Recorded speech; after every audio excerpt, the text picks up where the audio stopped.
In my view, you feel like a loser because this is how you need to see it. I think you see, or you need to see it this way, or see yourself this way because why?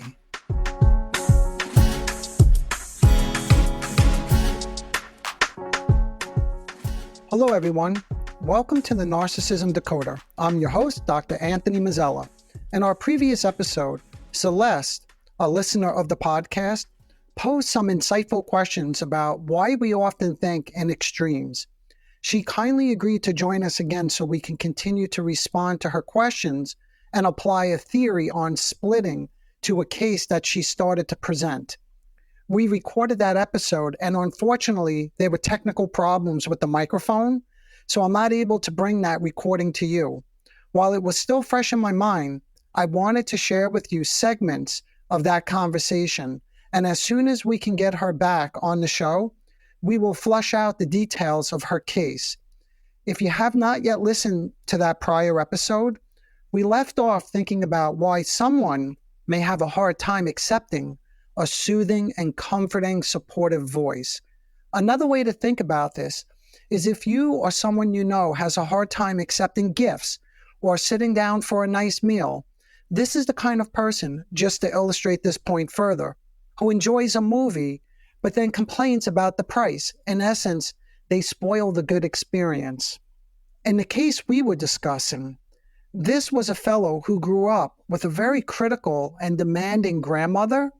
His mother also lived in a home, and according to this fellow, she was more supportive and forgiving. She was supporting his artistic side, where his grandmother was critical of him pursuing what she felt would not be a lucrative career. The question was about why he was so critical and hard on himself, and why he could not identify with the comforting and encouraging voice of his mother.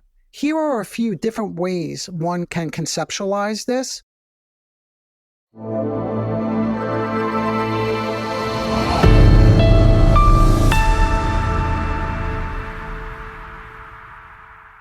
So if we said the problem is the inability to take in something of value, and the question is, why is that? Why is it that some people really struggle with this? There are different ways to understand it. And here are a few this is sort of what emerged in this interview with Celeste. So, number one, if you allow someone or something to sort of seep in and leave you with a good feeling, what happens is you assign some degree of importance to them. And this entails the possibility of becoming dependent on their helpful support. But you can't depend on that. Why can't you depend on helpful support? See, so this question just keeps going, and this is what happens when we start to unravel these things. So here's number two, sort of connected to number one. If you think about the structure of the narcissist, self-idealization plays a central role in all of their thinking. In the narcissistic structure, they believe what? That they have everything of value. So this belief helps bolster their self-esteem. Anything of value that comes in other words, that's not coming from them, threatens their self-esteem, right? Because they rely on what? Self-idealization, right? Everything of value has to be coming from them and not from outside. So if it comes from outside, guess what has to happen? It must be disregarded. It must be ignored. And why do they need to do that? They need to do that to protect their self-esteem, or I should say their fragile self-esteem. They believe they possess all that is good and all that is right. And you may have heard me reference this in prior episodes, but this is known as the stone wall. I put that in quotes, the stone wall of indifference, right? Like, they can't hear anything that you have to say. That's the dismissive attitude that's so characteristic of this personality disorder. So here's another simple example of this. You suggest something to them and they dismiss it. And later they share that they've come up with a great solution to whatever the problem was that you suggested something. But when they come up with this great solution, they do not recognize that this came from you. Again, this is what we call, I'm just borrowing some psychoanalytic jargon, but this is the stone wall, or the stone wall of indifference, that you cannot be heard. And then if I can just state this differently, I'm saying the same thing, I'm just saying it in different ways to help, maybe perhaps it will resonate with you. Contact with help is experienced as weakening the person's narcissistic, omnipotent superiority and exposing them to feelings of, we don't know what the feelings are, because that's the whole point of this narcissistic structure, is to protect them from any painful feelings.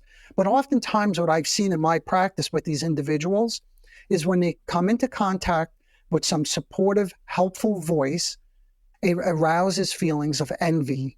And this is a very painful feeling. It also arouses feelings of shame. And I just did another episode, a really brief one, on shame. So if you want to hear more about that, stay tuned. I think that will be coming out next week.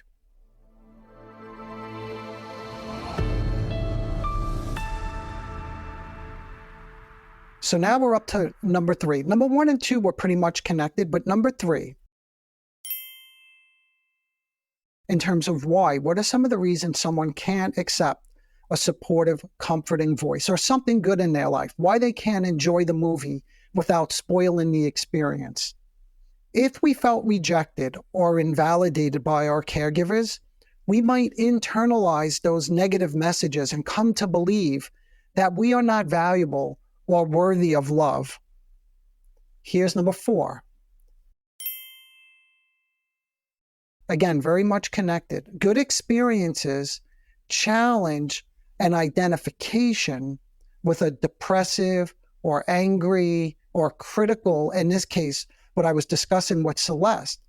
These identifications are with the grandmother. Remember I mentioned the grandmother had this very critical voice. So this is an identification with that voice.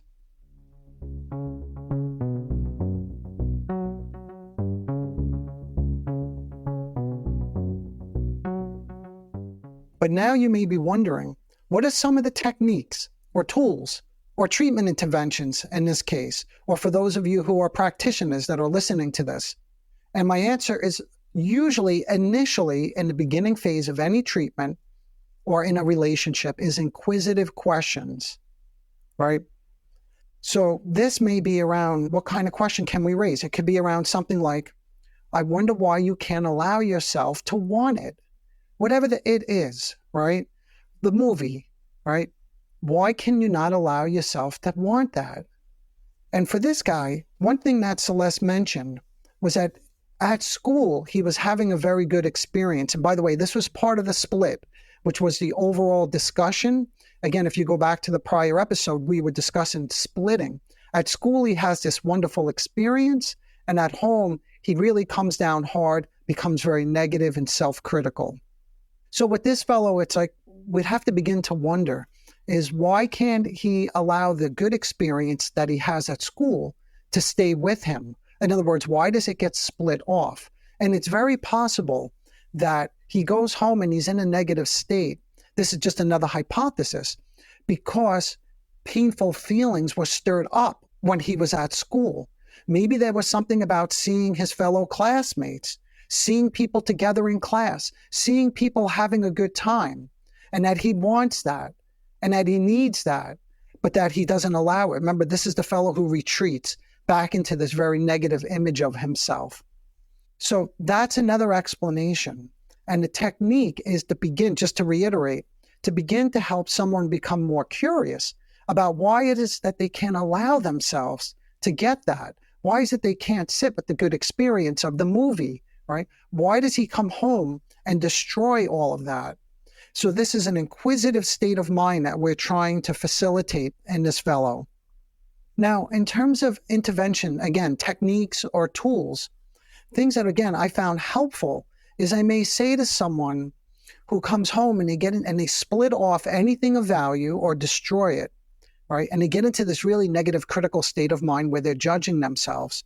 Once we help them get into a more regulated state, and again, I've discussed this in far more detail in other episodes, But the first order of business is to get someone into a more regulated state of mind, to be able to calm down so they can begin to reflect and engage their mind, right? And begin to think. And if we could get somebody there, I may say to them something along these lines. In my view, you feel like a loser because this is how you need to see it. I think you see, or you need to see it this way, or see yourself this way because why? And that's something I'll begin to pose to them and see if they can begin reflecting on this. We know why, though. As painful as it is, it protects them. It keeps them safe. Now, you may be saying, what are you talking about? How does this self-critical voice or not accepting anything good or of value keep one safe? That seems kind of ridiculous.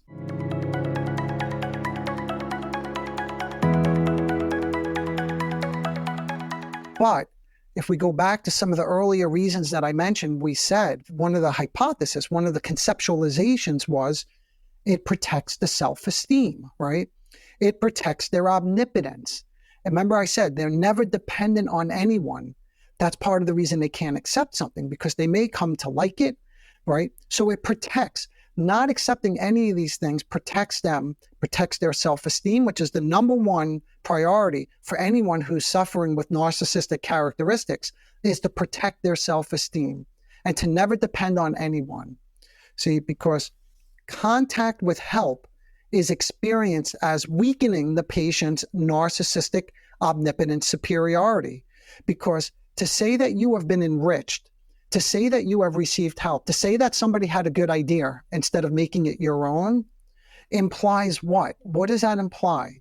Well, one, that it's coming from somebody else and not from you. And you're supposed to possess everything that's good.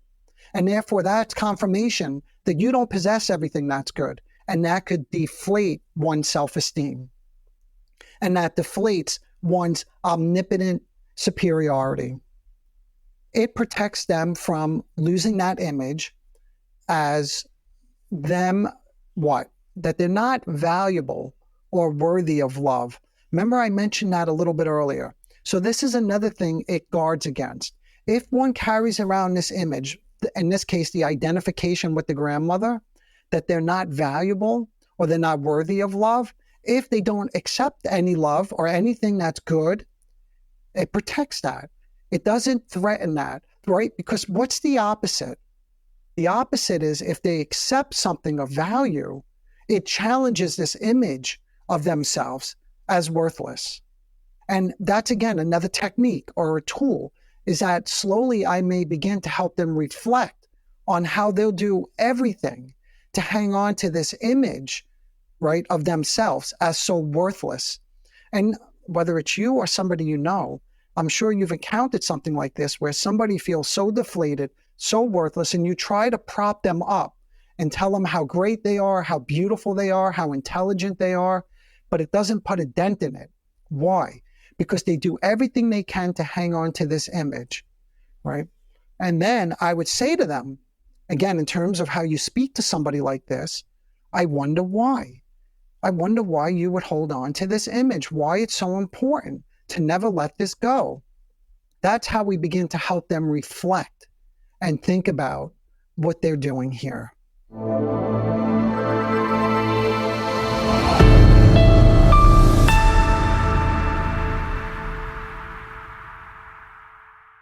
Okay, so let me give you just a very simple example of this. Let's say a person has been at work for many years, and now there's the potential for a job promotion. And they throw their hat into the ring, and they express an interest in this job. And they come back, and then they report, or they tell you that since throwing their hat into the ring, that they have done nothing, right? They're not pursuing it any further. Even though the boss asked them to, I don't know, give the resume or update their curriculum vitae, whatever it might be, they've done nothing. Now, when this is explored with those questions that I just mentioned a moment ago, like I wonder why, or what does it mean? What do you imagine if you did something? What if you pursued this and you gave your boss your updated resume? And they say something like this, which is it's not very uncommon that I could hear something in response to this inquisitive question. I would be a different person. And then from there, you don't try to convince them that they wouldn't be different or that it's okay, you could do this, but you become curious again. I would say, what comes to mind about being a different person? What does that look like? What do you imagine, right? And they say, in essence, I wouldn't be a loser, right? And I said, well, where does that come from? And what does that mean if you're not a loser anymore? And again, this is stuff that I hear. My father always called me a loser, right? So therein lies what I was getting at a bit earlier. This is an example of an identification with a really critical voice. In Celeste's case, it was the voice of the grandmother, right? In this case that I just described with this person who doesn't go for the promotion, this is a deep identification with the critical voice of his father, who called him a loser. So what does that mean? He's convinced, right, that he's bad. And there is a mistrust of anyone who comes close to this, right? So if anyone suggests, like with the job promotion, or in the case of Celeste, with the mother who has a more comforting voice, that they can begin to separate from this image, this identification that they have, that they carry around of themselves, right? So they can begin to separate, but this becomes a threat to them, right? So this is what we call, again, I'm just borrowing a little bit of psychoanalytic jargon, a psychic retreat, that then they escape, right? And what do they escape into? This world where they are bad, they're stupid, they're worthless, etc. This is the world that I mentioned earlier. They're back to this conviction that they're not worthy of the job, right?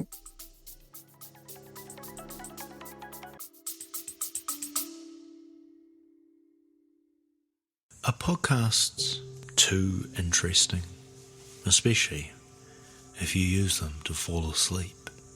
I'm Dan Bain, and all 4 seasons of my podcast, Sleepy Time Mumbles, are interesting enough to listen to, but not interesting enough to keep you awake. Sleepy Time Mumbles, a podcast you can miss wherever you get your podcasts.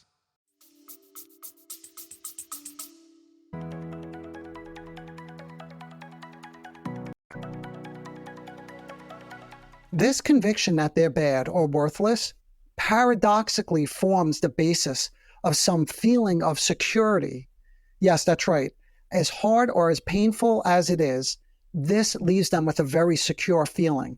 Because as long as they could be worthless or bad or not accept anything good, right, at least they know who they are. In other words, it can form a part of their identity, right? It continues the identification also with the grandmother, and in the other case with the father. And that's very secure. Because why is that secure? You're not alone. Again, there's no separation. And with the personality disordered patients, they have a very hard time with self-other differentiation, separating out what's theirs and what's somebody else's. And if they begin to separate from this image, then they're all alone, and that's terrifying and could be very painful. In short, the goal is to help this kind of person, right, this kind of patient, to become increasingly aware of their inner psychic reality. The more they can experience, feel, and own their own longings for connection and growth, the more, and I quote, integrated they become.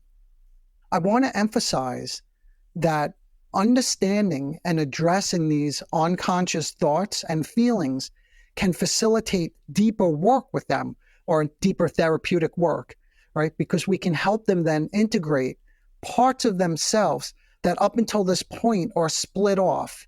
And again, an illustration of this, just to say, what are you talking about, in case you're wondering, what's split off? What do I mean?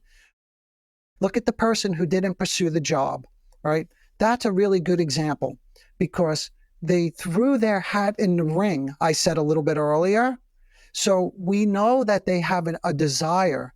We know that they have an interest in pursuing something good, right? Something of value. But that gets split off. See, again, remember, this whole thing is under the rubric, under the umbrella of splitting.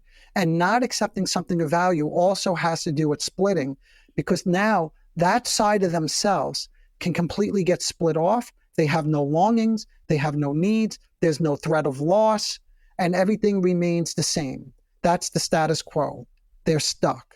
So they inquired about it, and that's something then, again, I'm thinking about tools and techniques that you may want to begin to pull to the fore. That if you really don't want this, I wonder why you threw your hat in the ring. What was that all about?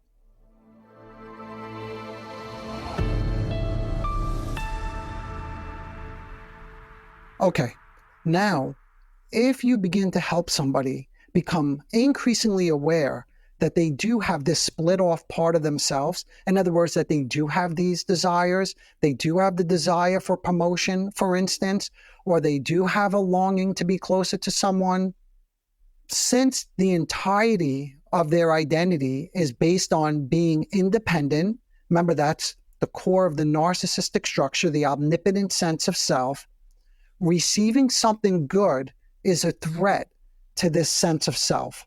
It's a threat to their self-esteem.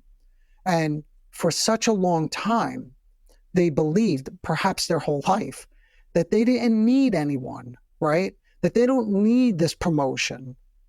They don't need more genuine moments.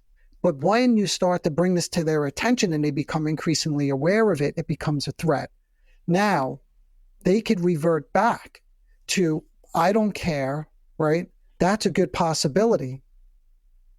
What I'm saying is, with some individuals, when they have moments of something good and they begin to let down their guard, they may return quickly to destructive behaviors, self-sabotage, excessive drinking or smoking, or, and I quote again, doing nothing, right? That was the person who didn't pursue the job opportunity.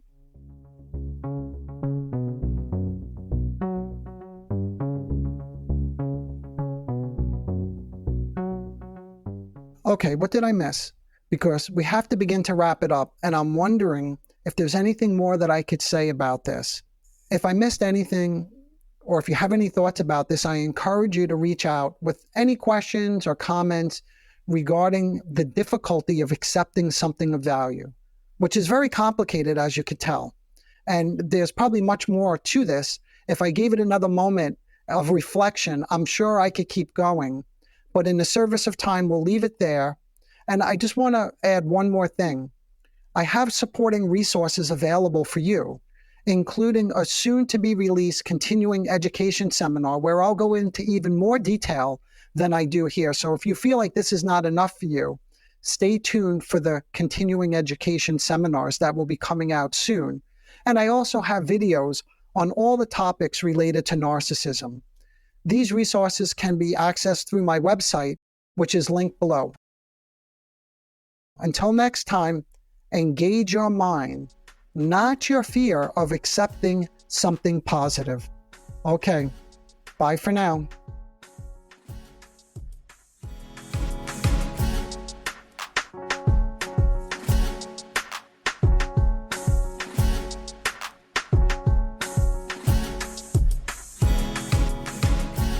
Disclaimer alert. The Narcissism Decoder podcast is provided for general information purposes only. The content presented in this podcast is not intended to diagnose, treat, or cure any psychological condition related to narcissism. The content on this podcast should not be considered a substitute for professional medical advice, diagnosis, or treatment. For specific advice pertaining to narcissism or any other psychological condition, you could reach me directly. I am an experienced mental health practitioner who is always taking on new patients.